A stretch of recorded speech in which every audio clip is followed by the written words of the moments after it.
प्रश्न संख्या 5। एक हौज की लंबाई 2 मीटर, चौड़ाई 1 मीटर तथा ऊंचाई 1.5 मीटर है। इसमें कितना घन मीटर तथा कितना लीटर पानी अटेगा? प्रश्न 5।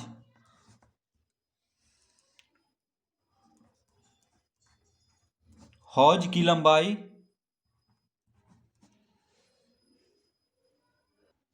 हौज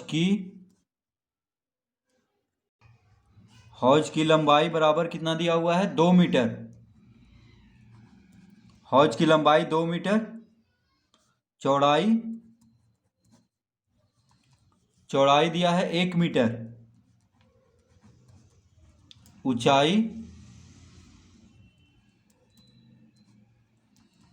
ऊंचाई बराबर 1.5 मीटर।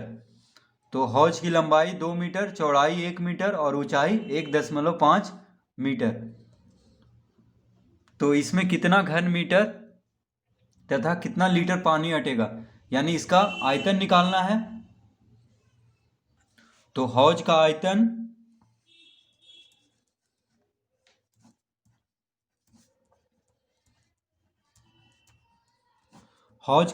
तो हौज घनाभ के जैसा होता है। तो घनाभ का आयतन का सूत्र होता है लंबाई गुना चौड़ाई गुना ऊंचाई। तो यही सूत्र हम हौज का आयतन निकालने में प्रयोग करेंगे। हौज का आयतन बराबर लंबाई गुना चौड़ाई गुना ऊंचाई। ठीक है, तो लंबाई कितना है? लंबाई है 2 मीटर गुना चौड़ाई है 1 मीटर गुना ऊंचाई है 1.5 मीटर। तो गुना करेंगे तो 2 गुना 1 2 और 1.5 गुना 2। तो देखिए 1.5 गुना 2 करेंगे तो कितना आएगा? 5 दूना 10, हाथ में रहा 1, 2 गुना 1 2, 2 1 3, यानी 3.0। ठीक है, 1.5 को 1 से गुना करेंगे तो 1.5, फिर 1.5 को 2 से गुना करेंगे तो कितना आएगा? 3.0। तो इसका मतलब हुआ 3, क्योंकि दशमलव के बाद शून्य का कोई मतलब नहीं है, तो 3 आ गया। तो बराबर लिखेंगे 3 मीटर गुना मीटर गुना मीटर, 3 बार मीटर गुना हो रहा है। ठीक है, तो मीटर गुना मीटर गुना मीटर यानी घन मीटर।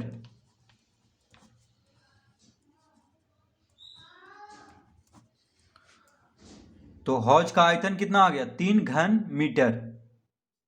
ठीक है, तो घन मीटर क्यों लिखें? क्योंकि मीटर 3 बार गुना हो रहा है, इसलिए घन लिखेंगे, घन मीटर।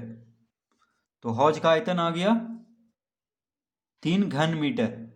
तो एक उत्तर आ चुका है, कह रहा है इसमें कितना घन मीटर, तो 3 घन मीटर होगा इसका आयतन। अब कह रहा है कितना लीटर पानी अटेगा, तो 1 घन मीटर बराबर 1000 लीटर, यानी 1 घन मीटर में 1000 लीटर पानी अटता है। ठीक है, तो लिखेंगे चूंकि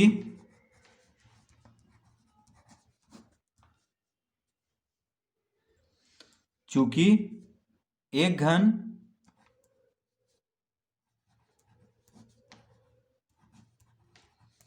मीटर बराबर 1 घन मीटर बराबर 1000 लीटर, 1000 लीटर।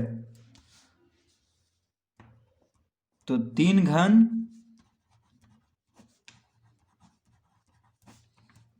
मीटर बराबर कितना हो जाएगा?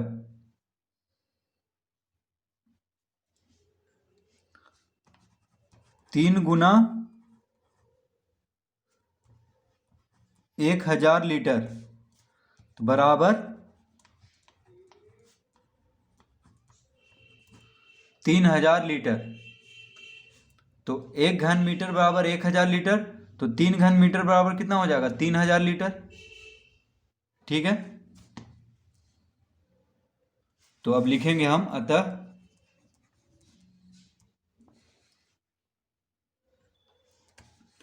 हौज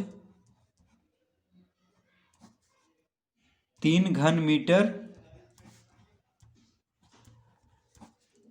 का है और इसमें 3000 लीटर पानी अटेगा। तो हौज जो है 3 घन मीटर का है और इसमें 3000 लीटर पानी अटेगा। ठीक है, तो इसका उत्तर होगा 3 घन मीटर और 3000 लीटर। ठीक है,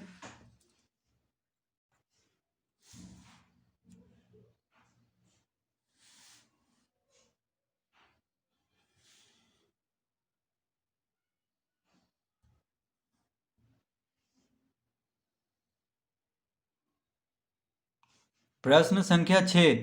एक ईंट की लंबाई 30 सेंटीमीटर, चौड़ाई 15 सेंटीमीटर तथा ऊंचाई 10 सेंटीमीटर है।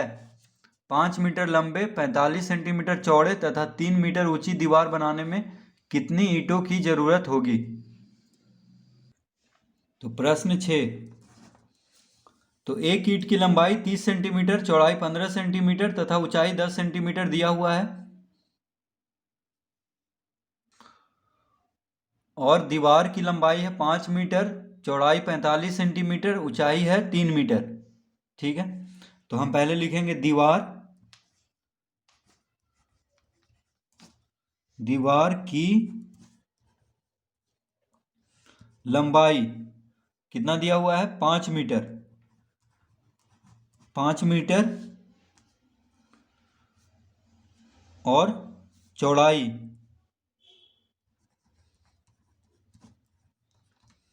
चौड़ाई बराबर 45 सेंटीमीटर।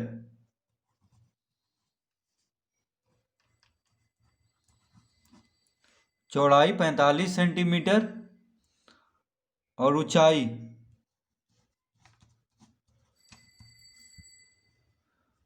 दिया हुआ है 3 मीटर।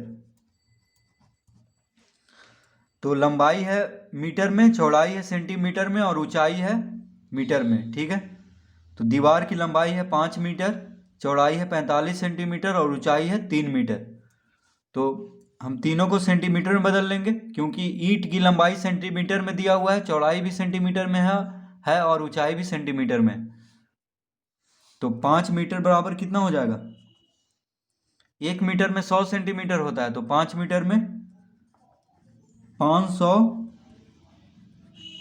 सेंटीमीटर। ठीक है, तो दीवार की लंबाई कितना हो जाएगा? 500 सेंटीमीटर, चौड़ाई 45 सेंटीमीटर, ये तो ठीक है सेंटीमीटर में है, ऊंचाई 3 मीटर। तो 1 मीटर में 100 सेंटीमीटर, तो 3 मीटर में 300।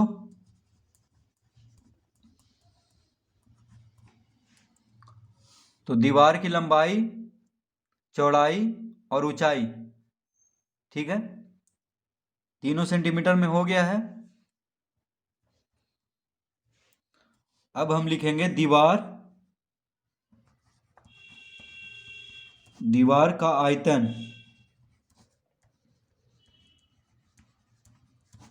तो दीवार का आयतन बराबर क्या हो जाएगा? लंबाई गुना चौड़ाई गुना ऊंचाई। तो बराबर लंबाई कितना है? 500 सेंटीमीटर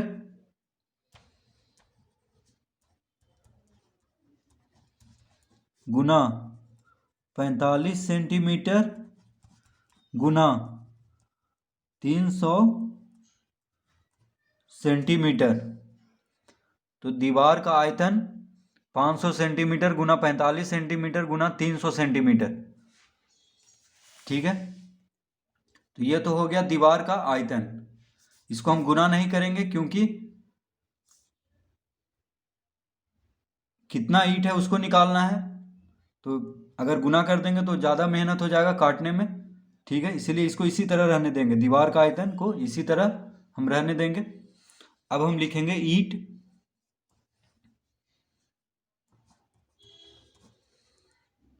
की लंबाई।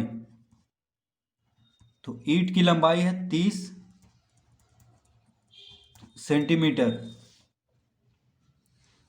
कॉमा चौड़ाई, तो चौड़ाई है 15 सेंटीमीटर, ऊंचाई है 10 सेंटीमीटर। तो ईंट की लंबाई 30 सेंटीमीटर, चौड़ाई 15 सेंटीमीटर, ऊंचाई 10 सेंटीमीटर।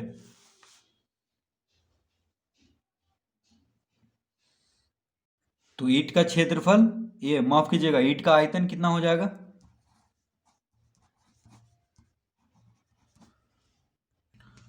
तो ईंट का आयतन बराबर लंबाई गुना चौड़ाई गुना ऊंचाई। तो लंबाई कितना दिया हुआ है? 30 सेंटीमीटर, गुना चौड़ाई 15 सेंटीमीटर, गुना ऊंचाई 10 सेंटीमीटर। तो ईंट का आयतन लंबाई गुना चौड़ाई गुना ऊंचाई यानी 30 सेंटीमीटर गुना 15 सेंटीमीटर गुना 10 सेंटीमीटर हो गया। तो ये एक ईंट का आयतन निकला है, तो हम यहाँ पे एक लिख देंगे, ठीक है, एक ईंट का आयतन। और यहाँ भी लिख देंगे एक ईंट का, एक ईंट की लंबाई, एक ईंट की चौड़ाई और एक ईंट की ऊंचाई, ठीक है। एक ही ईंट का हम आयतन निकालेंगे। तो ये आ चुका है 30 सेंटीमीटर गुना 15 सेंटीमीटर गुना 10 सेंटीमीटर। तो दीवार का आयतन आ गया, देखिए दीवार का आयतन आ गया है और एक ईंट का आयतन आ गया है। तो अब लिखेंगे, अब ईंटों की संख्या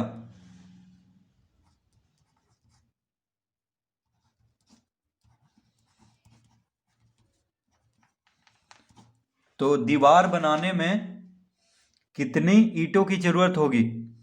तो इसीलिए हम लिखेंगे अब ईंटों की संख्या बराबर क्या हो जाएगा, बराबर दीवार का आयतन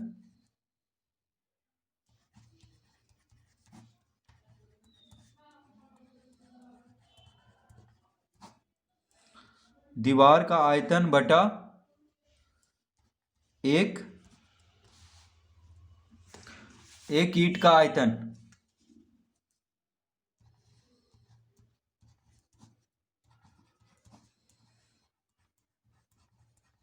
ठीक है, तो ईंटों की संख्या कैसे निकलेगा? तो दीवार का आयतन को एक ईंट का आयतन से भाग दे देंगे, तो दीवार का आयतन बटा एक ईंट का आयतन, ठीक है। तो दीवार का आयतन कितना आया है, देखिए दीवार का आयतन है 500 सेंटीमीटर गुना 45 सेंटीमीटर गुना 300 सेंटीमीटर। तो इसको हम लिख लेंगे यहाँ पे 500 सेंटीमीटर गुना 45 सेंटीमीटर गुना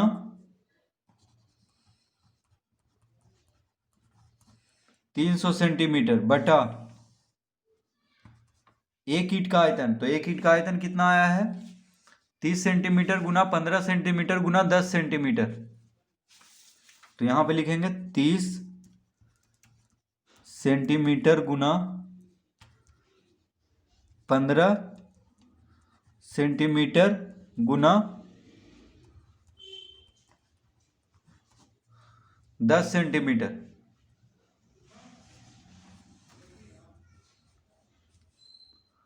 तो ईंटों की संख्या हम इस तरह से निकाल लेंगे, दीवार का आयतन को एक ईंट का आयतन से भाग देंगे, यानी दीवार का आयतन बटा एक ईंट का आयतन। तो दीवार का आयतन है, इस तरह से हम लिख देंगे। अब देखिए इसीलिए हम इसको गुना नहीं किए थे ताकि काटने में आसानी हो। तो सबसे पहले तो सेंटीमीटर सेंटीमीटर सब कट जाएगा, ठीक है, क्योंकि भागा में है। अब देखिए तो एक शून्य से एक शून्य कट गया, ठीक है, 30 से 30 कट जाएगा, 15 तिया 45, 15 तिया 45। तो बस यहाँ पे देखिए, यहाँ पे कुछ नहीं बचा, हर में कुछ नहीं है, अंश में क्या है 500 गुना 3, तो 500 गुना 3 यानी कितना हो जाएगा, 5 या 15 और 2 शून्य है तो 2 शून्य दे देंगे यानी 1500। तो 1500 आ गया है ईंटों की संख्या। तो दीवार बनाने में कितना ईंट लगेगा, 1500 ईंट लगेगा दीवार को बनाने में। तो पूछ रहा था कि दीवार बनाने में कितनी ईंटों की जरूरत होगी, तो हम लिखेंगे अतः दीवार बनाने में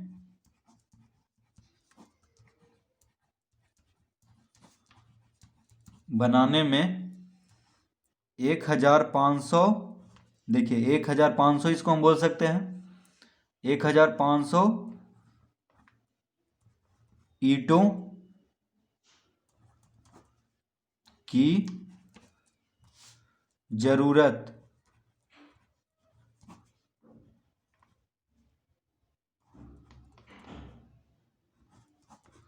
होगी, दीवार बनाने में 1500 ईंटों की जरूरत होगी। तो इस तरह हम इसको हल करेंगे।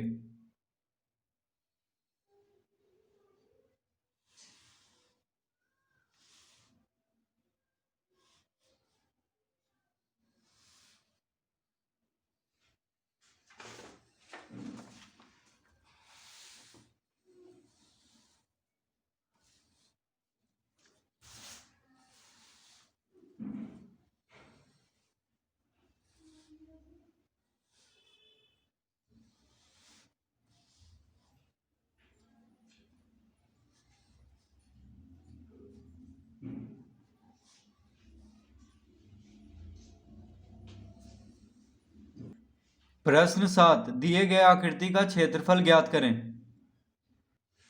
तो इस आकृति का क्षेत्रफल ज्ञात करना है, तो देखिए हम पहले पेंसिल से इसको इस तरह से हम मिला देंगे, ठीक है।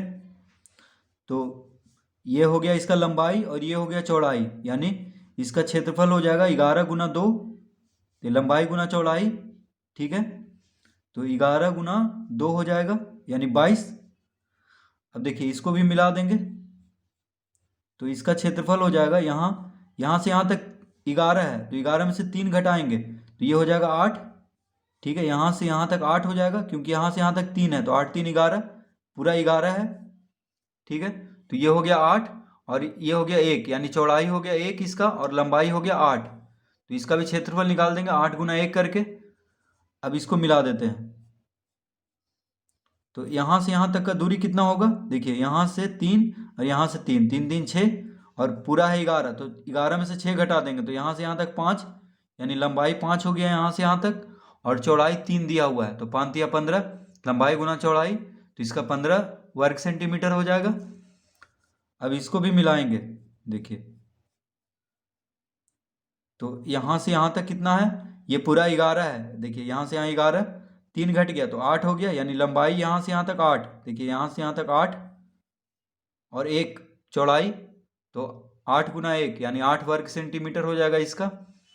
और इसमें ये पूरा यहाँ से यहाँ तक 11 सेंटीमीटर है, यानी लंबाई 11 और चौड़ाई 2, तो 11 यानी लंबाई गुना चौड़ाई 11 गुना 2 यानी 22 वर्ग सेंटीमीटर इसका हो जाएगा। फिर सबको जोड़ देंगे, सबका क्षेत्रफल इसका इसका इसका और इसका इसका, देखिए पांचों का फिर जोड़ देंगे क्षेत्रफल निकाल के, तो इसका हो गया 11 गुना 2, देखिए इस समझाने के लिए बस लिख रहे हैं 11 गुना 2, इसका हो गया ये 8 हुआ क्योंकि यहाँ से यहाँ तक 3 है, तो 8 गुना 1 इसका हो गया, यहाँ से यहाँ तक 5 होगा क्योंकि 3 3 6, देखिए यहाँ से लेके यहाँ तक 6 हुआ और पूरा 11 है, तो 11 में 6 गया तो 5, यहाँ से यहाँ तक 5 हुआ लंबाई, तो 5 गुना चौड़ाई 3 है, 3 इसका हो गया।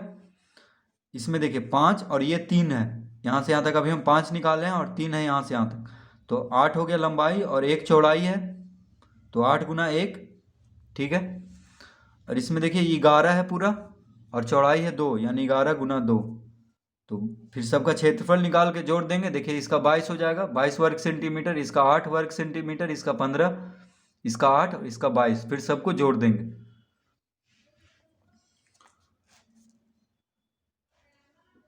तो देखिए इसको हम लिख लेते हैं 11 गुना 2। प्रश्न 7, आकृति का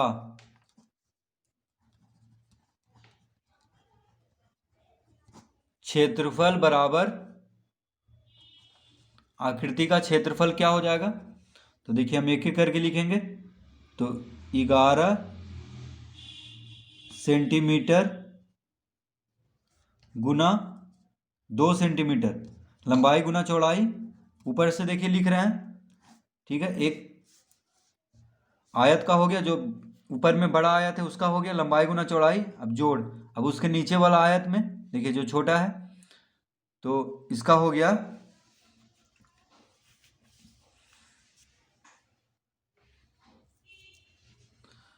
इसका लंबाई। तो इस तरह हम लिख लेंगे, 11 में से 3 घटा देंगे तो 11 माइनस 3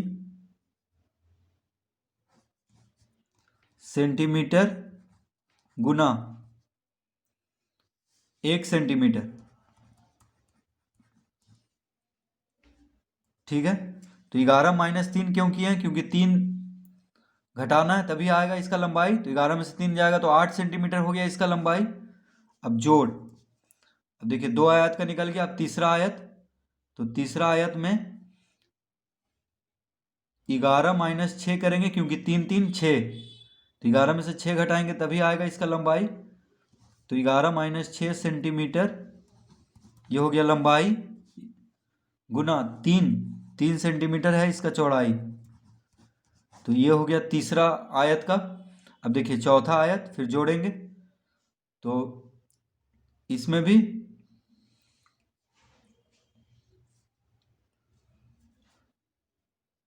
11 माइनस 3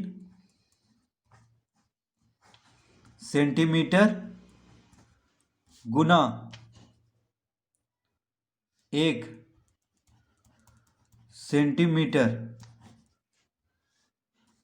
जोड़, ये चौथा आयत का हो गया। देखिए लंबाई 11 में से 3 घटाएंगे और चौड़ाई हो गया 1 सेंटीमीटर।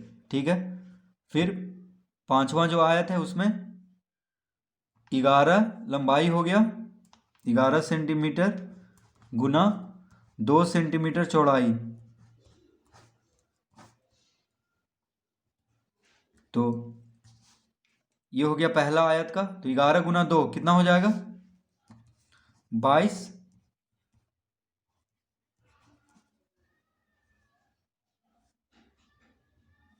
22 वर्ग सेंटीमीटर। तो हो गया 22 वर्ग सेंटीमीटर जोड़। दूसरा आयत में देखिए 11 में से 3 गया तो 8, 8 गुना 1 8, तो 8 वर्ग सेंटीमीटर